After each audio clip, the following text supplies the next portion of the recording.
Hi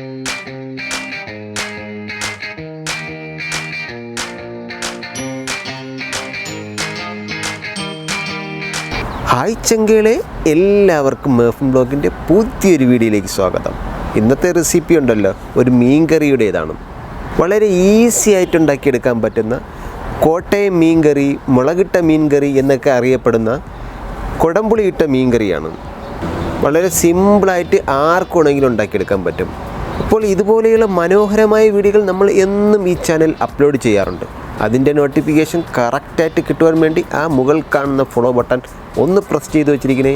അപ്പോൾ കോട്ടയം മീൻകറി എങ്ങനെയാണ് തയ്യാറാക്കുന്നതെന്ന് കണ്ടിട്ട് വരാം.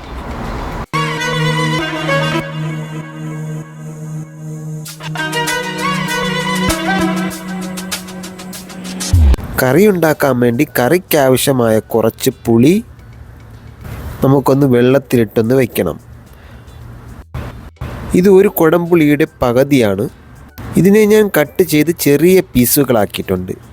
ഇനി ഇതിനെ ഒരു ഗ്ലാസ് നല്ല ചൂടുവെള്ളത്തിലിട്ട് അതിലേക്ക് 2 ടീസ്പൂൺ ഉപ്പും കൂടെ ചേർത്ത് ജസ്റ്റ് ഒന്ന് ഇളക്കുക.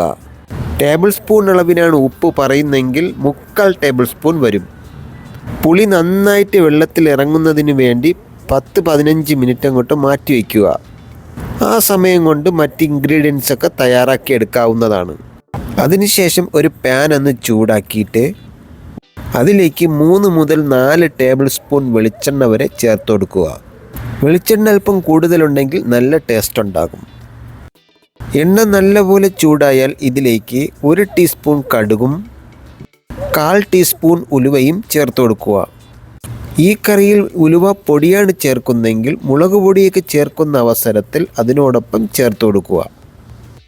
കടുവൊക്കെ നല്ലപോലെ പൊട്ടിക്കഴിഞ്ഞാൽ സ്റ്റൗ മീഡിയം ഫ്ലെയിമിൽ വെച്ചിട്ട് 2 ഇഞ്ച് നീളത്തിനുള്ള ഇഞ്ചിയുടെ കഷ്ണം ചെറുതായിട്ട് അരിഞ്ഞതും 8 അല്ലി വെളുത്തുള്ളി ചെറുതായിട്ട് അരിഞ്ഞതും ചേർത്ത് കൊടുക്കുക. ഇനി ഇതൊരു 30 സെക്കൻഡ് സമയം വരെ ഒന്ന് ഇളക്കി കൊടുക്കുക. അതിനുശേഷം അതിലേക്ക് ഒരു 15 ചെറിയ ഉള്ളി ചതച്ചതാണ്, അതും കൂടെ ചേർത്ത് കൊടുക്കുക. അതിനോടൊപ്പം തന്നെ അതിലേക്കൊരു 3 പച്ചമുളകും നെടുവേ കീറിയതും കൂടെ ചേർത്ത് കൊടുക്കുക. ഇനി ഈ ചെറിയ ഉള്ളി ഒരു ഗോൾഡൻ കളർ ആവുന്നത് വരെ മീഡിയം ഫ്ലെയിമിൽ ഇടവിട്ടിളക്കി വഴറ്റിയെടുക്കുക. ഇതുപോലെ ആയാൽ മതി, ഒരുപാട് ബ്രൗൺ കളർ ആവേണ്ട ആവശ്യമില്ല. ഇനി സ്റ്റൗ ഏറ്റവും ലോ ഫ്ലെയിമിൽ വെച്ചിട്ട് ഇതിലേക്ക് 1 ടീസ്പൂൺ മഞ്ഞൾപ്പൊടി, 1 ടേബിൾ സ്പൂൺ എരിവുള്ള മുളക് പൊടി, 1.5 ടേബിൾ സ്പൂൺ കാശ്മീരി മുളക് പൊടി. എരിവ് കുറഞ്ഞിരിക്കാനും കളർ കിട്ടാനും വേണ്ടിയാണ് കാശ്മീരി മുളക് പൊടി ചേർക്കുന്നത്. ഇനി ഒരു 5 സെക്കൻഡ് നേരം വളരെ പെട്ടെന്ന് ഇളക്കുക. ഒരുപാട് നേരം മുളക് പൊടി എണ്ണയിൽ കിടന്നാൽ കരിഞ്ഞു പോകും. ഇനി ഇതിലേക്ക് ഉടൻ തന്നെ നേരത്തെ കുതിർത്ത് വെച്ചിരുന്ന കുടംപുളി വെള്ളത്തോടെ തന്നെ ചേർക്കുക. ഇനി സ്റ്റൗ ഹൈ ഫ്ലെയിമിൽ വെച്ചിട്ട് നന്നായി തിളയ്ക്കുന്നത് വരെ ഒന്ന് കാത്തിരിക്കുക. ഈ സമയം കുറവുള്ള ഉപ്പും കൂടെ വേണമെങ്കിൽ ചേർത്ത് കൊടുക്കാവുന്നതാണ്. ഉപ്പും കൂടെ ചേർത്തിട്ട് ജസ്റ്റ് ഒന്ന് ഇളക്കി കൊടുക്കുക. ഇതുപോലെ നന്നായിട്ട് തിളയ്ക്കുമ്പോൾ കഴുകി വൃത്തിയാക്കി വെച്ചിരിക്കുന്ന 750 ഗ്രാം മീൻ ചേർത്ത് കൊടുക്കുക. ക്ലീൻ ചെയ്തതിന് ശേഷമുള്ള വെയിറ്റാണ് 750 ഗ്രാം. ഈ ഗ്രേവിയിൽ ഏത് മീൻ വേണമെങ്കിലും ചേർത്ത് കൊടുക്കാം. ഞാനിവിടെ ചേർത്ത് കൊടുക്കുന്നത് അയലപ്പാരയാണ്. ഇനി മീൻ മുഴുവൻ ഗ്രേവിയിൽ മുങ്ങിക്കിടക്കുന്ന രീതിയിൽ നിരത്തി കൊടുക്കുക. അതിനുശേഷം ഇതിലേക്ക് 2 തണ്ട് കരിവേപ്പിലയും കൂടെ ചേർത്ത് കൊടുക്കുക. പിന്നീട് അടച്ച് വെച്ച് മീഡിയം തീയിൽ മീൻ വേവുന്നത് വരെ വേവിച്ചെടുക്കുക. സാധാരണ മീനൊക്കെ 7-8 മിനിറ്റ് കൊണ്ട് തന്നെ വെന്ത് കിട്ടും. എന്നാൽ ചില മീനുകളൊക്കെ അല്പസമയം വേവാൻ കൂടുതലെടുക്കാറുണ്ട്.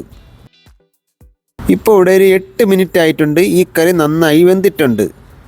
നിങ്ങൾക്ക് ഇത്രയും ഗ്രേവി ആവശ്യമില്ലെങ്കിൽ ആദ്യം പുളി വെള്ളത്തിൽ ഇടുമ്പോൾ 1/2 കപ്പ് വെള്ളം കുറച്ചൊഴിക്കുക. അല്പം നേരം ഇരുന്ന് ഒന്ന് തണുത്ത് കഴിയുമ്പോൾ ഈ ഗ്രേവി അല്പം കുറുകും. ഇനി സ്റ്റൗ ഓഫ് ചെയ്യുക. ഇനി 1-2 കാര്യം ശ്രദ്ധിക്കാനുണ്ട്. ഒന്നാമത്തെ കാര്യം, മീൻ വേവാൻ തുടങ്ങിയാൽ സ്പൂണോ തവിയോ ഇട്ടൊന്ന് ഇളക്കരുത്. അങ്ങനെ ഇളക്കി കഴിഞ്ഞാൽ മീൻ പൊടിഞ്ഞു പോകും. രണ്ടാമത്തെ കാര്യം, പുളിയുടെ അളവ് നിങ്ങളുടെ ആവശ്യത്തിനനുസരിച്ച് ക്രമീകരിക്കുക. ചില പുളിക്ക് പുളിപ്പ് രസം കൂടുതലായിരിക്കും. അതുകൊണ്ട് മീൻ വെന്തതിന് ശേഷം ഒന്ന് ടേസ്റ്റ് ചെയ്ത് നോക്കുക. പുളി കൂടുതലാണെങ്കിൽ അതിൽ കിടക്കുന്ന 1-2 പീസ് എടുത്തു മാറ്റിയാൽ മതിയാകും. അല്പനേരം ഇരുന്നാൽ മീൻ കഷ്ണങ്ങൾ ഗ്രേവിയിലുള്ള പുളി അല്പം വലിച്ചെടുക്കും. അപ്പോൾ ഗ്രേവിയുടെ പുളി കുറയും. അതുകൊണ്ട് അതനുസരിച്ച് വേണം പുളിയുടെ കഷ്ണങ്ങൾ എടുത്തു മാറ്റി ക്രമീകരിക്കാൻ. മീൻകറി എപ്പോഴും 6 മണിക്കൂർ വെച്ചതിന് ശേഷം സെർവ് ചെയ്യുമ്പോഴാണ് ടേസ്റ്റ് കൂടുന്നത്. കുറഞ്ഞത് 2 മണിക്കൂറെങ്കിലും വെച്ചതിന് ശേഷം വിളമ്പാൻ ശ്രമിക്കുക. നമ്മൾ തയ്യാറാക്കിയ ഈ മീൻകറിയിൽ അവസാന സ്റ്റേജിൽ 1/2 കപ്പ് തേങ്ങാപ്പാലും കൂടെ ചേർത്താൽ ചപ്പാത്തിക്കൊപ്പമോ ബെറോട്ടയ്ക്കൊപ്പമോ നല്ലൊരു സൈഡ് ഡിഷായി മാറും. തേങ്ങാപ്പാൽ ചേർത്താൽ തിളപ്പിക്കാതിരിക്കാൻ ശ്രദ്ധിക്കുക. അതാ നോക്കി, കാണാൻ എന്ത് മനോഹരമെന്ന്. കാണാൻ മാത്രമല്ല, കഴിക്കാൻ അടിപൊളി ടേസ്റ്റാണ്. ഒരു തവണ നിങ്ങൾ കോട്ടയം സ്റ്റൈൽ മീൻകറി ഇതേ രീതിയിലൊന്ന് തയ്യാറാക്കി നോക്കിയോ, എല്ലാവർക്കും ഇഷ്ടപ്പെടും. വളരെ സിമ്പിളായിട്ട് നമുക്ക് ഉണ്ടാക്കിയെടുക്കാനും പറ്റും. അപ്പോൾ ഇതുപോലെയുള്ള ഈസിയും ടേസ്റ്റിയുമായ റെസിപ്പികൾ ഇഷ്ടമായാൽ താഴെ കാണുന്ന ലൈക്ക് ബട്ടൺ ഒന്നടിച്ചേക്കണേ. നമ്മുടെ ചാനൽ ആദ്യമായിട്ടാണ് കാണുന്നതെങ്കിൽ മറന്നുപോകാതെ ഒന്ന് സബ്സ്ക്രൈബ് ചെയ്തൊന്ന് സപ്പോർട്ടും കൂടെ ചെയ്യണേ. ഇതിലും നല്ല കിടുക്കാച്ചി വീഡിയോയുമായി അടുത്ത ദിവസം കണ്ടുമുട്ടുന്നത് വരെ നിങ്ങളുടെ സ്വന്തം മെർഫിൻ. Bye bye.